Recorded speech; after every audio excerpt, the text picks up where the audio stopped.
Hallelujah. ಎಲ್ಲರಿಗೂ ಕೂಡ ಶುಭ ಮುಂಜಾನೆ. ಈ ದಿನದ ದೇವರ ವಾಕ್ಯ ನೋಡೋಣ ಪ್ರಿಯರೇ. ಈ ದಿನದ ದೇವರ ವಾಕ್ಯ ಮತ್ತಾಯನ ಸುವಾರ್ತೆ 6ನೇ ಅಧ್ಯಾಯದ 27ನೇ ವಾಕ್ಯ. ಚಿಂತೆ ಮಾಡಿ ಮಾಡಿ ಒಂದು ಮೊಳ ಉದ್ದ ಬೆಳೆಯುವುದು ನಿಮ್ಮಲ್ಲಿ ಯಾರಿಗಾದೀತು. ಹೌದು ಪ್ರಿಯರೇ, ನಾವು ಸಾಮಾನ್ಯವಾಗಿ ಯಾವುದಾದರೂ ತೊಂದರೆಯಿಂದ ಬರುವಾಗ, ಕಷ್ಟ ಕಾರ್ಯಗಳನ್ನು ನಾವು ಎದುರಿಸುವಾಗ ಚಿಂತೆ ಎಂಬುವಂತಹ ಕಾರ್ಯವು ನಮ್ಮನ್ನ ಆವರಿಸಿಕೊಳ್ಳುವಂತದ್ದಾಗಿದೆ. ಆದ್ರೆ ಸತ್ಯವೇದದಲ್ಲಿ ನಾವು ನೋಡ್ತೇವೆ, ಯೇಸು ಸ್ವಾಮಿ ಹೇಳಿರುವಂತಹ ಒಂದು ಮಾತು, ಚಿಂತೆ ಮಾಡಿ ಮಾಡಿ ಒಂದು ಮೊಳ ಉದ್ದ ಬೆಳೆಯುವುದು ಯಾರಿಗಾದೀತು. ಹೌದು ಪ್ರಿಯರೇ, ನಮ್ಮಿಂದ ನಾವು ಏನು ಮಾಡ್ಲಿಕ್ಕೆ ಸಾಧ್ಯವಿಲ್ಲ. ಇದರ ಮುಂಚಿನ ವಾಕ್ಯ ಅಂದ್ರೆ 26ನೇ ವಾಕ್ಯದಲ್ಲಿ ಈ ರೀತಿ ಹೇಳ್ತಾರೆ, ಆಕಾಶದಲ್ಲಿ ಹಾರಾಡುವ ಹಕ್ಕಿಗಳನ್ನ ನೋಡ್ರಿ, ಅವು ಬಿತ್ತುವುದಿಲ್ಲ, ಕೊಯ್ಯುವುದಿಲ್ಲ, ಕಣಜಗಳಲ್ಲಿ ತುಂಬಿಟ್ಟುಕೊಳ್ಳುವುದಿಲ್ಲ. ಆದಾಗ್ಯೂ ಪರಲೋಕದಲ್ಲಿರುವ ನಿಮ್ಮ ತಂದೆಯು ಅವುಗಳನ್ನು ಸಾಕಿ ಸಲಹುತ್ತಾನೆ. ಅವುಗಳಿಗಿಂತ ನೀವು ಹೆಚ್ಚಿನವರಲ್ಲವೋ.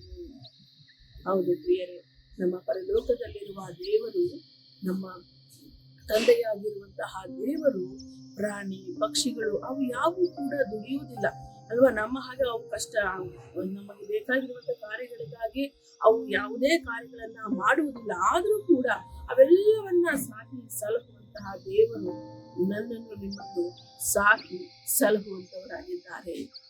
ದೇವರು ಹೇಳ್ತಾರೆ, ಅವುಗಳಿಗಿಂತ ನೀವು ಹೆಚ್ಚಿನವರಲ್ಲ, ಅವುಗಳಿಗಿಂತ ನೀವು ಹೆಚ್ಚಿನ ಪ್ರೀತಿ ಪಾತ್ರರಾಗಿ ದೇವರಿಗಿದ್ದೀರಾ ಪ್ರಿಯರೇ. ಆದುದರಿಂದ ಚಿಂತೆಯನ್ನ ಮಾಡದ ಹಾಗೆ, ಚಿಂತೆ ನಾವು ಮಾಡ್ಲಿಕ್ಕೆ ಇರೋದೇ ಇಲ್ಲ, ಮಾಡಕ್ಕೆ ಆಗೋದೇ ಇಲ್ಲ, ಚಿಂತೆ ಮಾಡೋದಕ್ಕೆ ಸಾಧ್ಯನೇ ಇಲ್ಲ ಅಂತ ನಾನು ಹೇಳ್ತಿಲ್ಲ. ಸಾಮಾನ್ಯವಾಗಿ ನಾನು ಹೇಳಿದ ಹಾಗೆ ಕಷ್ಟಗಳು ಎದುರು ಬರುವಾಗ ನಮಗೆ ಚಿಂತೆ ಆವರಿಸುವಂತದ್ದಾಗಿದೆ. ಯಾರು ಅದನ್ನ ಕರೆಯುವುದಕ್ಕೆ ಸಾಧ್ಯವಿಲ್ಲ. ಚಿಂತೆ ಬಾ ಅಂತ ಹೇಳಿ ಕರೆಯೋದಿಲ್ಲ. ಆದ್ರೂ ಕೂಡ ಅದು ತಾನಾಗಿಯೇ ಬರುವಂತಹ ಕಾರ್ಯವಾಗಿದೆ. ಅಂತ ಸಮಯದಲ್ಲಿ ದೇವರ ವಾಕ್ಯ ನಿಮ್ಮನ್ನ ಬಲಪಡಿಸಲಿ.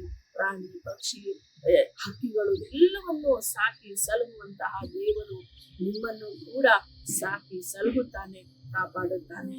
ಪ್ರಾರ್ಥನೆ ಮಾಡೋಣ. ಸ್ತೋತ್ರ ಕರ್ತನೆ, ಅಪ್ಪ, ನೀವು ಹೇಳಿರುವಂತಹ ವಾಕ್ಯದ ಪ್ರಕಾರವಾಗಿಯೇ ಕರ್ತನೆ ಈ ಕಾರ್ಯಕ್ರಮವನ್ನು ನೋಡುತ್ತಿರುವಂತಹ ಪ್ರತಿಯೊಬ್ಬೊಬ್ಬರನ್ನ ಕರ್ತನೆ ನೀವು ಸ್ವಾಮಿ ಅವರ ಚಿಂತೆಗಳಿಂದ ದೂರ ಮಾಡಿ ಅವರನ್ನ ಕಾಪಾಡಬೇಕಾಗಿ, ಅವರನ್ನ ಸಾಕಿ ಸಲಹಬೇಕಾಗಿ ಪ್ರಾರ್ಥನೆ ಮಾಡ್ತಿದ್ದೇನೆ. ಪ್ರತಿಯೊಬ್ಬೊಬ್ಬರ ಕರ್ತನೆ ಈ ದಿನವನ್ನ ಪ್ರಾರಂಭ ಮಾಡುವುದಕ್ಕಿಂತ ಮುಂಚಿತವಾಗಿ ಅವರ ಒಟ್ಟಾಗಿ ನೀವಿದ್ದು ಅವರನ್ನ ಬಲಪಡಿಸಿ, ಚಿಂತೆಯಿಂದ ಅವರನ್ನ ದೂರವಿಟ್ಟು ಸಂತೋಷದಿಂದ ಈ ದಿನವನ್ನ ಪ್ರಾರಂಭ ಮಾಡಲು ಅವರನ್ನ ಆಶೀರ್ವದಿಸಿ ಬಲಪಡಿಸಿ ಯೇಸು ಕ್ರಿಸ್ತನ ನಾಮದಲ್ಲಿ ಪ್ರಾರ್ಥಿಸಿ ಬೇಡಿಕೊಳ್ಳುತ್ತೇನೆ ಕರ್ತನೆ, ಆಮೆನ್.